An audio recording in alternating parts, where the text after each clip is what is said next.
so why aren't we doing it? The reality, I do hope nobody this afternoon feels like this and is swamped, but actually the reality is very different, and often it's because we just don't know where and how to start this journey of customer database integration. So what I'm going to talk about next is what I believe to really be a genuinely groundbreaking new model, which helps organisations understand where they are today and, critically, how to move forward. So this new model from Dun & Bradstreet shows us that the reality of where companies are today. It looks at the degrees of data integration that a company has achieved along the x-axis, the bottom, with the corresponding level of efficiency and effectiveness on the y-axis. I think the reason I like this model is that any business, whatever size, whatever complexity, can use this approach to better understand where they are today and what sort of organisation they're trying to become. So what I'm going to do is actually walk you through each step of the model so that you'll get an idea of perhaps where your organisation fits. So if we start at the bottom left, we've got information-led organisations. Information is created and stored for a specific purpose in a different functional system, and it's definitely not yet centralised. Data is not generally updated in real time, and I think a very simple way of describing this is that companies who fit into this description are described as a fragmented organisation or a fragmented approach. So that's an information-led organisation. If we move up the columns, we have insight-led organisations. This is where businesses have started to leverage data held in different business functions, and they are getting additional value out of the data and able to make better decisions. This is best described as a linked approach. And then lastly, but by no means least, intelligence-led organisations. This is where businesses have real-time access to customer intelligence from around the business and from external sources. Also, they're able to have a single view of customer data, which includes purchasing information, products bought, firmographics such as standard industrial classification, size by number of employees, turnover, maybe even company hierarchy. But also, they will have individual level data, which as business-to-business marketeers we perhaps have lacked in the past, behavioural data and contact data, no matter what channel somebody's come to you through. Could be social media, could be the phone, could be interacting on the web, it could be seeing a salesperson. Companies who are intelligence-led really are able to integrate and derive the greatest efficiencies. So if we actually look in turn at each of these and look at the characteristics, what I hope is that this is going to give you a classification which will allow you to understand where your company is today. So if we look at information-led organisations, if you remember, they're the ones that have no central system, no CRM. Data is usually entered manually. Information is most definitely not shared. And we have the problem to address of duplicated data across the company. And that means different views of data, different levels of accuracy, and often incomplete data sets. The result of that is it's very inefficient. You get lots of people in an organisation handling data many times. It doesn't have to be a big company. It may be a small organisation. It's still very inefficient. Data cleansing is carried out on an ad hoc basis, and any analysis that is done is actually missing a trick, as it's only using a limited subset of the data available. So if you think that this best describes your business, you've got the chance to vote now. So in order to do that, you have a tab at the top of the screen, which is Votes, which is hopefully coming up now. I think, Shane, yeah? sorry, carry on, Shane. And you can vote A if you think that you are an information-led business. So if you think what we've just gone through there now, it's your chance to vote A. I'm going to vote activate. Okay, it's activated. Sorry, Shane, to interrupt you there. That's okay. So hopefully we'll get some votes coming in, but maybe you all don't feel that that does describe you. So we'll go on and look at insight-led organisations. And this is where we have got some votes coming in. That's great to see at the top. So if you think you're perhaps an insight-led organisation, what are the characteristics that would best describe you? Customer data captured and held in different departments. CRM systems are used. Data is used across the business, but it's not real time. You've also got duplicated and different views. You've got problems with accuracy still and completeness. This does give inefficiencies because you're trying to manually create one version of the truth. It's not yet automated. And you've got the headache of trying to maintain each local copy. There's frequent manual data cleansing, maybe batch updating as well. And data and analytical tools are used for a specific purpose, with perhaps some third-party data. So if you think that you are an insight-led organisation, this is your opportunity to vote now. And it says vote 2, but in fact you want to vote for B.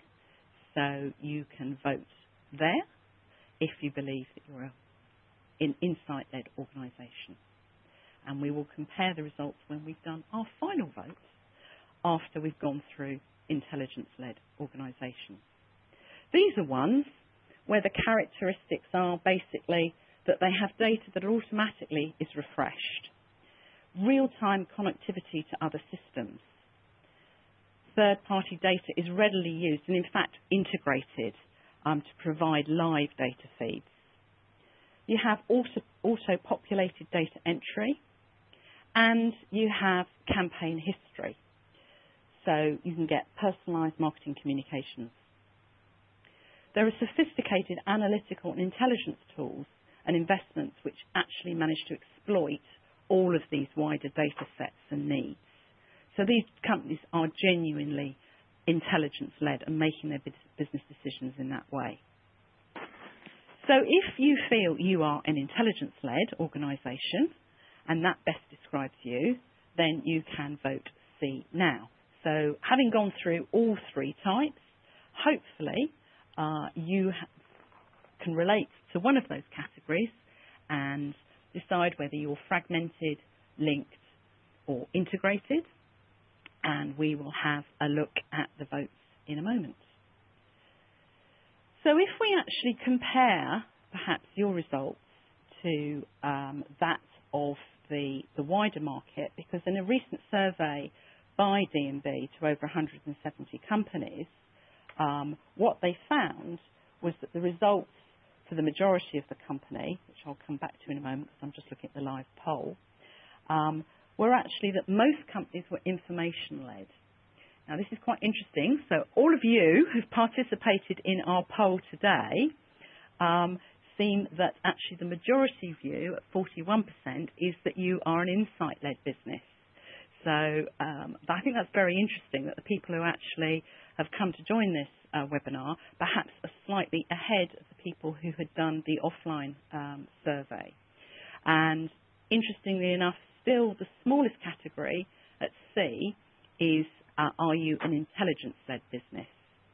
So I think that's very interesting if we compare that, as I say, to the survey results whereby we found that actually companies who decided they were information-led was 53% and insight-led was 30% and intelligence-led at 17%. So we're pretty close to that, but as I say, it's just we have a slight uplift from the poll today on the insight. So you're the majority today, which is really interesting. What we found when we went through the results that D&B had done on this survey, very interestingly, was that actually it didn't matter what size business you were. It made absolutely no difference to how somebody categorised themselves. What did come out was that companies who displayed the highest degree of fragmentation, in other words, information-led, were actually overrepresented in the manufacturing sector. Their systems are not linked. However, the most sophisticated businesses achieving the highest degree of integration, and that of the intelligence category, were found, and I don't think anybody's going to be surprised about this, in the computing industries and in the business services sector. Now, what we haven't done is actually got the analysis of the insight businesses, so we can obviously do that post the poll, and it'll be interesting to see whether any additional factors come out from that. So moving on as to understanding why perhaps customer data integration hasn't been achieved and more companies haven't moved into either the insight or intelligence part of the model, really it boils down to three key issues. Those three key issues can be summarised as people, data and technical. So if we take each of these in turn and look at the people issues first, often what happens is that the budget is focused very much on the technology and technology delivery. Investment in training hasn't been planned in. Maybe customer touch points haven't been audited and important data entry points haven't been identified. There can be this tendency to sort of see data entry as an overhead and it's not my job. The reason being is that the whole organisation hasn't been brought in to understand that involvement with the initial specification of the system, and you get poor design. In my experience, even companies who are intelligence-led, and those of you who fall into that, can still neglect the training side, leading to a failure to properly exploit the real potential of customer database integration. In terms of political issues and people issues, these have been around. In fact, Gartner back in 2004 highlighted that organisation and political were the two biggest barriers to actually implementing customer database integration. Quotes such as, "Currently we have a database but people are reluctant to use it for data entry, is time consuming," I'm sure will resonate with many of you, and that was from a charity manager. Another one, "Good management and use of data is probably the activity performed most poorly by our organisation and is also the thing most holding us back." Again, something that will resonate with many of us. So people issues, key for all of us in terms of improving our customer data integration that we need to address. Secondly, data issues. We've talked about that and in the model and how it differs, but poor quality data, duplicates, incomplete, really does affect the way that we can actually utilise our information. Data issues are business critical for all organisations, but I would urge you, particularly if you fall into the information and insight-led category and you don't yet have real-time data feeds, this is where you're going to gain real competitive advantage.